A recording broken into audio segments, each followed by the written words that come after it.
dying or they're not dying. Mheshimiwa, we seem to have a problem with planning in this country as a country, and it's not just when it comes to drought. I was just looking at our education sector right now. We have NAT coming out to say that we are not prepared as a country for the new curriculum, but yet it had already been launched.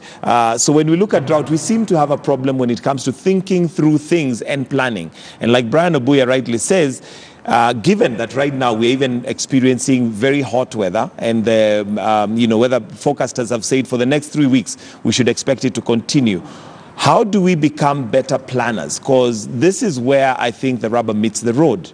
We have the money, we have food in silos, yet at the same time we have people and animals who are dying. I think planning, as you say, is a big challenge, is a problem. We get into, we tend to think as leaders that we understand what our people go through. And that is why we're always saying we need to engage our people. We need to listen to what are their priorities. We might say that devolution is supposed to, increase and build and show, show off, what schools and what big infrastructure. It is not about infrastructure. We need to listen to what do people want. The governor needs to actually sit down. The people of Northeastern or the people of Turkana, they need to sit down and listen. What are the people prioritizing? That is what we are calling community engagement, community participation. Let us not go into building and putting things and yet our people cannot even use those items. We have to stand with Turkana as a country. I think the country is annoyed. We are completely annoyed because we pride ourselves as a leader in the region. In Africa, Kenya we are doing well as a country. But what are we doing well when our pictures of our people are in CNN, are in BBC, are all over the world? Honestly, we are not doing well. We need to seriously listen to our people. And I think that is where we need to start with. And that's why I'm telling you, unless we are angry as a country, unless a person from Simbinya in Homa Bay is angry about a person in Turkana, you can imagine how many people with disabilities live in Turkana. Those have already died since the media started. How many children, how many women? Those are issues that keep on repeating. How come every year we have, now that we know that drought is an annual event, it comes every year. What is it that we are not doing? The leadership of Turkana have to sit down, because if you look at those counties, those sides, governors from those regions, the northeastern frontiers, they have that network. The governors of the northern frontier governors. Why aren't they really focusing on Turkana? They have a lot of money. The World Bank is pouring huge sums of money into in the northern frontier counties. Why can't they prioritize Turkana? Why can't they save the people with disabilities in Turkana? Women are the ones who are dying. So we need to really seriously sit down. The Ministry of Planning needs to sit down. CDF needs to sit down. We can redirect. The leadership of Turkana area and those areas can redirect their CDF. They can redirect their what is it called? The fund, the equalization fund. They can redirect the money that goes to the county of Turkana, the devolution funds, to say we are looking at the basic things that are affecting this country, are affecting our people. All right, Koki, we'll conclude soon. But one of the areas that I'd also like to touch on, because this is newsroom, is the question of trauma. For instance, now when Brian goes out there and you see people who are dying, those the man who was buried, with stones, you see their relatives just throwing stones. And it reminds me of a picture that did rounds, I think it was in the 90s, if I'm not wrong, of a young child and a vulture right next to it. And that journalist who took that picture won awards, but later committed suicide because of some of the things that you go through. From the newsroom perspective, how do we deal with these? Because these are you're human beings. Here you are, you fly into Turkana, find people who are desperately in need of help, dying, and then you fly out. Do you go back home and just have your food and continue watching TV? I don't know, maybe he'll tell us. But I think the bottom line is mental health generally is not even just in the domain of journalists. Mental health is a concern for everyone.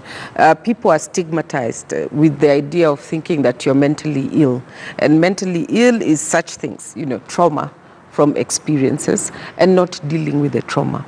And I don't know whether the media have in place, I like media because it's progressive. If you can do something about safety, then you can do something about trauma. That is having, consultants come in, or a department which basically looks at what is the trouble he's undergoing when he comes back. You know, he's been threatened last year. Today he's gone to Turkana. Tomorrow he'll go elsewhere. What's going to yeah, happen. so who's following up with that debrief to understand what kind of emotions they are facing? We've seen that people are just killing each other left, right, and center because they're not addressing what is in their heads. And sometimes it's a lot. Okay. Yeah. Brian, how do you deal with it? And given that you're also dealing with a very dissatisfied citizenry by virtue of the fact that they'll still bash you and say, look, you went and you didn't give them food. So despite the fact that you're trying your best, you're already traumatized by the virtue of what you see. But you also come to a very thankless community. How do you deal with that? Well, I don't know how I deal with it, but I like you say, If you deal with it at all. It doesn't deal with it. It probably means it doesn't deal with it's it. really difficult. It's really difficult. But what really troubles most of us as journalists is that most people really rely on the feedback they get on a story you did yesterday, and people probably on social media are saying, nowadays there's this famous phrase of Githeri media. People out here who think anyone can do journalism, anyone can do a story or something. Everyone has become a lecturer of journalism on social media, and they're teaching you that you went there, you didn't give them any food. There are people who are actually really traumatized by that type of feedback, who maybe are not really strong enough to handle it, that feedback that keeps coming up, that you people just went to take stories. There are people who think journalism or the media or KTN or whatever other cannot survive without the story in Turkana. It's not a fact. Journalists are human rights defenders at the very first. They're human rights defenders. So for anyone to think that we have gone there to do our job, as in to make money or as journalists to get stories, is very traumatizing. It's very bad. KTN today or any other can survive without the story in Turkana. But our moral authority, the moral authority, the conscience, our human conscience, our journalistic conscience cannot allow us. That's where we go cover those stories and give the public to see what's happening and call the government out to act on what's going on. And we want people out here to be thankful, apart from just being mean with their comments and everything else. Honorable Mheshimiwa, you are a journalist, and I'm sure you went through that. And I'm sure even now as a member of parliament, you still face that because you'll find people who are not satisfied despite the fact that you try your best. Absolutely. First of all, journalists are human beings. They are human beings. They have the same feelings. They have the same emotions. When they see something like that, obviously they will have to highlight. They want to show what is happening and how can it be addressed. You know, unless those stories come from journalists, where else can we hear those stories? You have seen both social media, you have seen mainstream media, you have seen all sorts of media. That is how stories are gotten. I've been a journalist. I mean, in parliament where I sit, basically, I champion issues of journalists because I'm a member of the Association for Media Women in Kenya, you know, AMWIC. And so in parliament, even where we sit as members of parliament, because we are members, there are many of us who are members of parliament who actually have a background in journalism. You know, we are about 5 of us who basically look at, you know, our journalistic, you know, abilities and how to defend the media, for example, because we believe that the media is doing the right thing. First, let me even ask you a question. We are talking about this issue of Turkana. We are currently facing this issue of dams. You know, these dams, this Kimwarera and Arrow, and you know, these are so many dams in this country. Why are those dams not going to Turkana? You see, there's a lot of money that is going into waste through the dams and whoever is involved. And you know, they are near there. You know, we are hearing they're in Uasin Gishu, they're in I don't know, Nandi or wherever those dams are. Those are counties that are bordering Turkana. Why can't Kenyans, you know, of that nature just think that these people are dying in Turkana, our neighboring county? Why can't we take these dams that we are wasting here and water? Can't we go and help these people in Turkana? You know, Kenyans, I think it's a high time that we really get annoyed. We really, you know, we media, please go on, because we want Kenya to be angry. Unless we are angry as a nation, we are just going to sit there and see our brothers and sisters dying in Turkana. Yet we are saying Kenya is ahead. Kenya is ahead in the region. We are not ahead. We are still not ahead. We are doing badly, especially we are doing badly. 55 years after, we still have people dying of hunger. Yes, Brian. And Mike, just to say that I really like how the media, not just here at KTN, but in fact everywhere else in the country, the media has really done its job in highlighting this drought. It's actually the media that flagged out that we have a problem in those particular counties. And everybody else who is in this profession and has been working on this story on the drought that is facing the 13 counties has done an excellent job as much as they can. It's not easy to go camp in those places all that while. You feel the heat, your body temperature changes, and you're traumatized, and you start asking yourself, so apart from just hunger, how do they survive with this heat? And knowingly that maybe their bodies have adapted. So the media has really done enough that it can do, or the part that it has to play to actually highlight this. Okay. You want to know that it is actually the media that flagged out this drought. This drought. All right, I'll need your closing comments. I'll start with you, Mwalimu, on your thoughts on the way forward Bottom and how line, we carry out this story. We are in the postmodern era where people will say what they feel about what you're doing. That's normal. And that space is there. So I think the media should not, feel downtrodden or people just talk. But the bottom line is we exist to tell stories. We exist to verify facts. We exist to make sure that we hold the government accountable, and that remains our profession. So media should not feel like, oh, we are being called Githeri Bida, and so therefore we are. No, of course, everybody knows that the media contributes a lot to us having knowledge about things that you otherwise wouldn't see. The idea of being omnipresent, I don't know Turkana, but now the media has brought it into my face, you know, and so many other things, So let the media just stand in that position. You cannot be everything to everyone, and that doesn't mean that you should lose your esteem.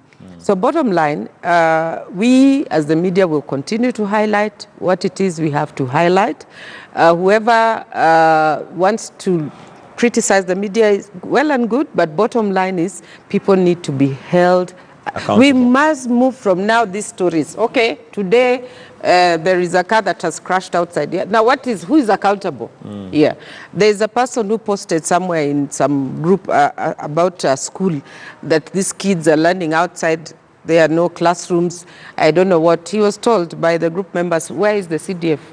Where is the person who's supposed to do that? Now we want to ask, the right questions. Correct. You have 100 million every year, you say. So for 4 years, you'll have 400 million. What are you doing? Where is that money going? Yeah. Brian, your closing remarks. I would say, Mike, that a lot is happening currently as we speak. And it was said that there are people who lied to us in class that journalists should not have an opinion. I think that is one of the greatest lies our lecturers ever told us. And some of our editors insist on it. An opinion is just an opinion. It was once said, Mike, that there can never be neutrality in times of great moral conflict or where injustices are involved. And I really like how journalists have covered the drought, the drought diaries, how we have actually come out to say things as we see them.